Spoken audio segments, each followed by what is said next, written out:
everyone, and welcome to Deano Outdoors.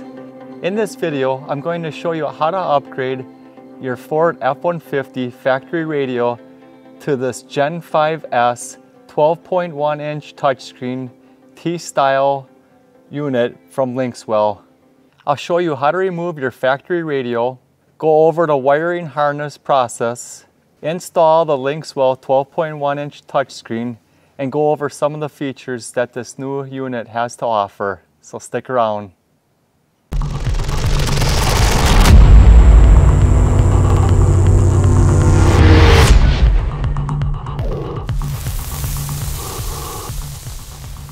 All right, here's everything that you're going to receive. I know it looks like a lot of wires and harnesses, but they're all pretty straightforward when you're installing them. Here we have a look at our T-style Gen 5S unit. This here is your main power unit. If you take a look here, all of your wire harnesses are labeled nicely, tells you what they're for and where they go. This here is for your GPS unit. This is your microphone. This plug here is for your Wi-Fi. This one here will be for your audio out.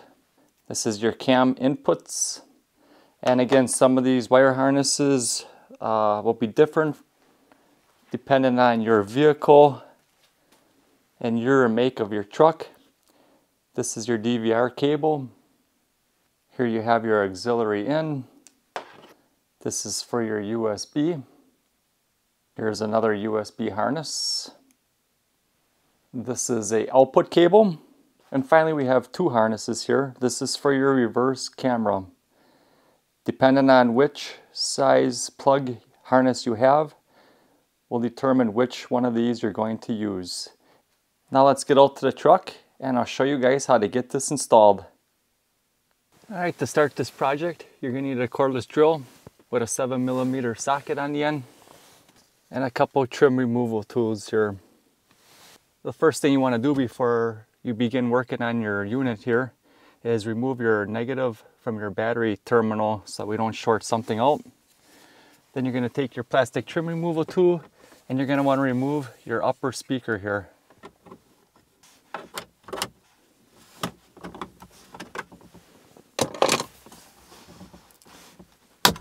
There's a couple clips that you're going to hear pop.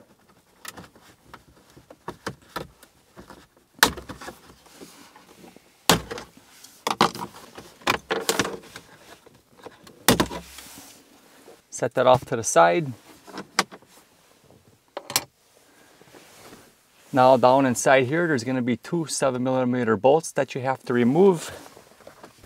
You might need to get yourself an angle drill so you can get in there. Or you can just use a standard socket wrench. Set these off to the side, you're going to need those for later.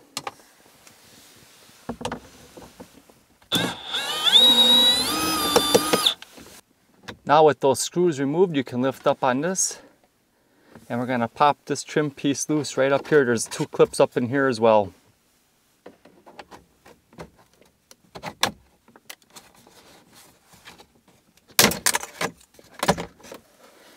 I'll set that off to the side here. There's going to be a speaker wire. So make sure not to tear those wires out. You can just set this off to the side. You don't need to unhook that speaker wire. Now if we look here, there's two more 7mm bolts that we're going to have to remove. Be sure to not drop them down inside.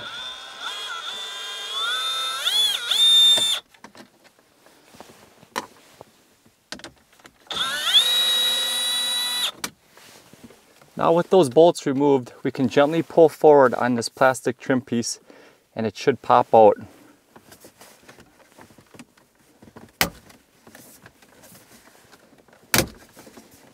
Just take your time. Just keep working both sides until you get this trim completely out. If you have any problems when you get down into this area here, use your trim removal tool, get behind her.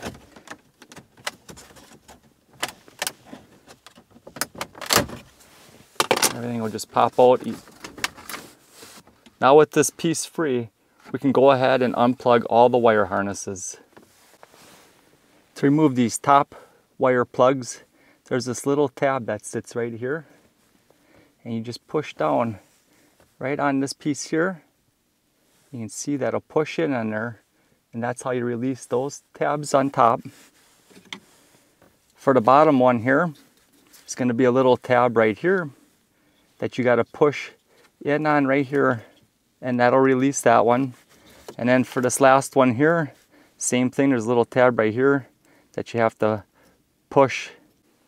All right, now to remove this screen, you're going to have 3 7mm bolts that you have to take out on both sides. And then the screen will come out, and there will be some wire harnesses behind there as well that will disconnect. Here's a look at the back side of your screen. Make sure you do not damage the front. If you do want to resell this piece here, they're worth a little bit of money. But you're going to have a main plug here, and then 2 harnesses over on this side here that you're going to have to remove. And for the final step of removing, you're going to remove your radio unit. There's 2 7mm bolts holding that in on both sides. Get those removed, and the same thing, there's going to be a few wire harnesses there to remove, and then we'll be ready to take everything down to our working bench and put some of the parts from this unit onto our new one. Alright, before we go ahead and install this G5S T-style radio, there's a few things we can do to prep it and make the installation a little bit easier. So I'll show you what to do here now. A couple things we want to start with. We can remove these plastic clips here. They just pull off. And we're going to reinstall them on our new unit here. Once you have all your clips swapped over, the next thing you can do is remove your traction control and your flashers and auto start stop buttons from your old unit. We're going to transfer them onto the new one. They are just held in there with little clips. So what you're going to need to do is squeeze in on both sides of these clips right here. Squeeze in here, and then you can push this through the housing.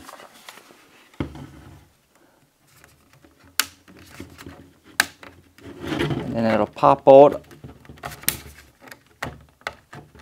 on the front side here like this. Now remember which side you took that from and replace it on your new unit. Make sure you got the orientation the right direction and slide it in until you hear it click in. And do the same thing with the other slot. Alright, now we're going to install the new G5S unit. A couple things I want to mention. I'm not going to go over all of the wire harnesses and how I plug them in because each truck is going to vary depending on your year, make, and model. But I will show you a couple key features. One is the GPS module that comes with the new unit. We're not going to be using the old one. This can be installed underneath plastic, so I'm going to mount that up in here and then just run the cable through to my unit. The other thing I'm going to be doing is with the Wi-Fi cable here.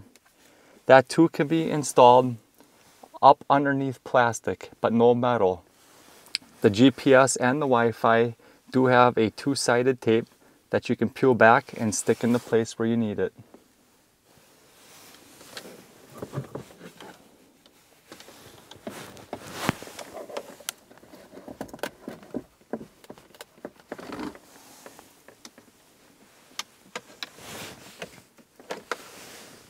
Now for your USB harness, find that plug, and you're just going to plug that into your USB existing harness.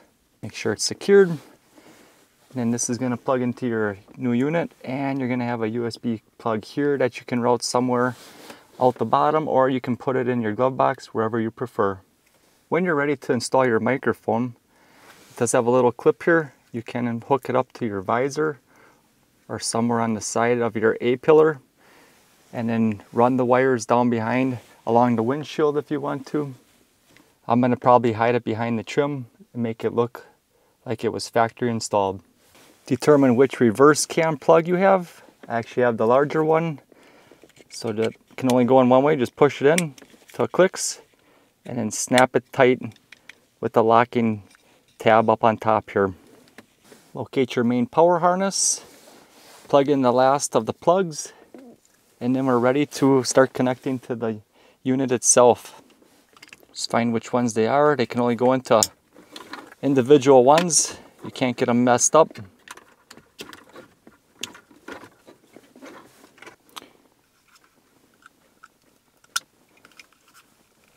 All of these harnesses that are on the main power supply here all have different size plugs, so that you're not going to be able to mess them up. Don't force them if they don't fit. One thing to note before installing your new unit, all the cables that are run down through the bottom here, I'm going to now have come out of the top here, with the exception of these two here that are coming out this little middle slot. I'm going to route those out the bottom, and that'll give you easier installation when you're putting your new unit in. It'll keep the cables from getting pinched and out of the way. Now it's just a matter of finding where all your plugs go, plugging them into the unit. Alright, once we got all the harnesses plugged back in, we're just going to set this here temporarily, and we're going to power it up, make sure that everything works before we go and snap it into place.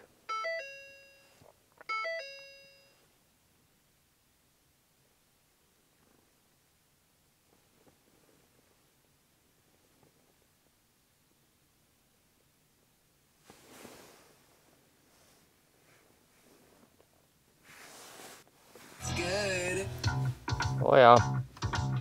Alright, so radio's working, so we know that we got the right antenna hooked up. Alright, the one thing that I do want to check is make sure that I do have the correct wires hooked up for the reverse camera. So we're going to test that. Got the truck started, put it in reverse. Looks like we got everything connected correctly there. Alright, once we confirm that everything is working, we'll go ahead and snap the unit back into place. What you want to do is carefully tuck all your wires back in behind this unit. Make sure none of them are going to get pinched. Just push till you hear everything snap back into place. Everything should clip back in firmly.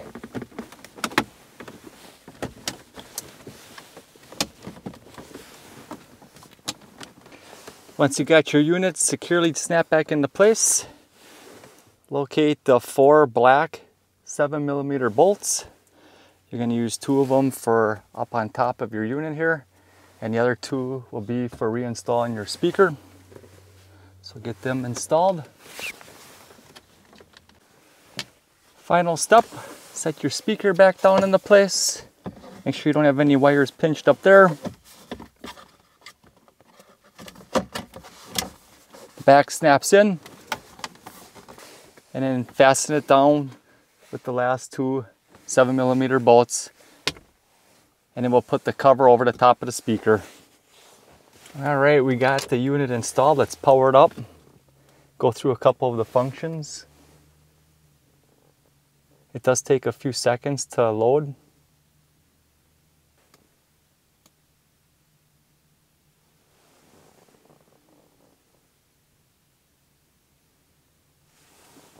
Gives you a little warning here.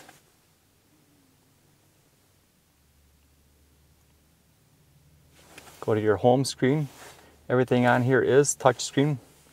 You can have some soft buttons down at the bottom, along with 2 knobs to adjust as well. This is what your home screen will look like.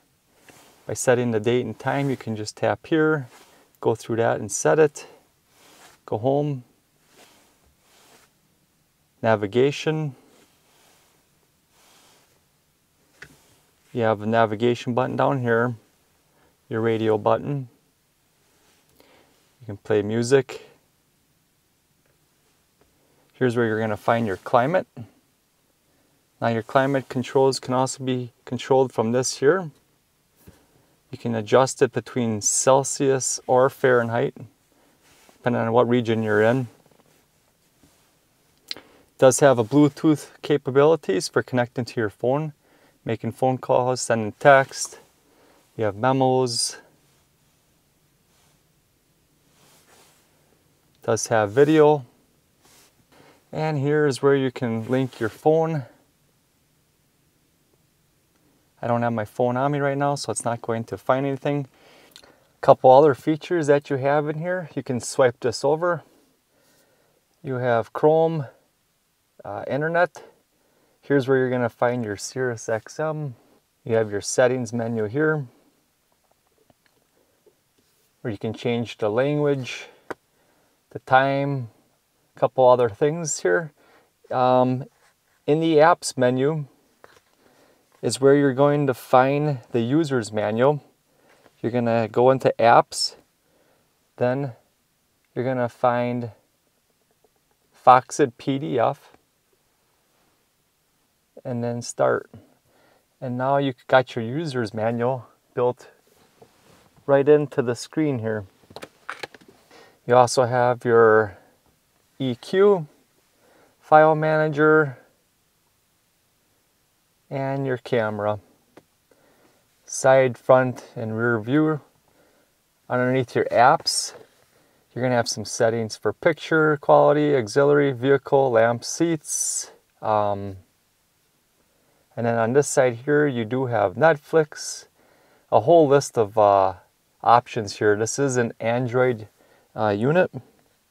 You have the Play Store where you can download a couple other apps, as well as you can access your email.